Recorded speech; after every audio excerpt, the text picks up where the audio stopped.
Hello students, so our next topic is transfer coherence length. So the goal is to find कि कितने maximum distance तक wave sync में रहेगी. Distance को simply हमने यहाँ पे d से denote किया है. तो सबसे पहले है the setup. 2 point source, तो इसमें मान लो कि दो independent point source है S1 and S2. S1 ये रहा, S1 and S2 यहाँ पे 2 point sources हैं. S1 और S2 के बीच का डिफरेंस जो है, डिस्टेंस का डिफरेंस है, वो है d और स्क्रीन से डिस्टेंस है उनका r. तो सोर्स 1 को हमने S1 माना है और S1 इंटरफेरेंस पैटर्न क्रिएट करेगा स्क्रीन पर. S2 अपना अलग इंटरफेरेंस पैटर्न क्रिएट करेगा बट वो स्लाइटली शिफ्टेड होगा क्योंकि S2 डिफरेंट पोजीशन पर है. तो S1 अलग इंटरफेरेंस पैटर्न क्रिएट करेगा और S2 अलग इंटरफेरेंस पैटर्न क्रिएट करेगा, लेकिन S2 का थोड़ा सा शिफ्टेड होगा क्योंकि उसकी पोजीशन अलग होगी. इसमें एक है वॉश आउट कंडीशन. ओके, तो वॉश आउट कंडीशन क्या कहती है कि अगर S1 की ब्राइट फ्रिंज S2 की डार्क फ्रिंज पर पड़ी तो वे दोनों कैंसिल आउट हो जाएंगे एक दूसरे से और इंटरफेरेंस डिसअपियर हो जाएगा. ये तब होगा जब दोनों को हाफ अ फ्रिंज शिफ्ट किया जाए तो.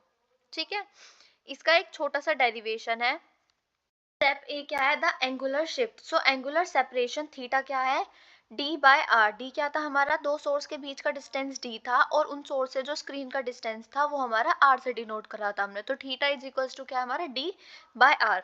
देन स्टेप 2 है condition for interference. Double slit experiment with slit separation d. So del theta क्या हो जाएगा, lambda by d. Del theta की वैल्यू हमारी हो जाएगी लैम्डा बाय डी. लेकिन इंटरफेरेंस पैटर्न ब्लर हो जाता है क्योंकि थीटा जो है हमारा स्मॉलर देन इक्वल्स टू होता है डेल्टा थीटा और फेज रैंडम हो जाती है अक्रॉस द स्लिट्स. जिससे कोहेरेंस मेंटेन हो सके हमें चाहिए थीटा स्मॉलर देन और इक्वल्स टू डेल्टा थीटा. तो हम क्या करेंगे, इसकी वैल्यू पुट कर देंगे. हमने निकाला क्या कि हम चाहते हैं कि ये दोनों हो, थीटा जो हो वो स्मॉलर देन इक्वल टू हो डेल्टा थीटा के लिए. तो उसके लिए हम इनका वैल्यूज रख देंगे. तो सब्स्टिट्यूट कर देंगे इन वैल्यू. थीटा की वैल्यू क्या थी हमारे पास, d बाय आर, और डेल्टा थीटा की वैल्यू क्या थी, लैम्डा बाय डी. तो हमने इन दोनों की वैल्यू रख दी. ठीक है, लेकिन हमें निकालना क्या है, इसमें हम d के लिए सॉल्व कर रहे थे, डिस्टेंस के लिए सॉल्व कर रहे थे. तो हमने क्या करा, इस बाकी की चीजें दूसरी साइड ले गए. इस वाले d को हमने निकालना था, इसको हम एक साइड ले जाएंगे और बाकी की चीजें हम दूसरी साइड ले जाएंगे. ठीक है, फिर हमें ये भी पता है कि थीटा की वैल्यू क्या होती है, d बाय आर. तो यहाँ पे ये d बाय आर बन रहा है, तो यहाँ पे हम इसको डायरेक्ट थीटा लिख देंगे. तो हमारा ट्रांसवर्स कोहेरेंस लेंथ निकल के आ जाएगी लैम्डा बाय थीटा. तो ये आपका छोटा सा डेरिवेशन था. मैंने आपको डायग्राम भी प्रोवाइड करवाया, तो डायग्राम भी बना के आना, एग्जाम में इम्पोर्टेंट है.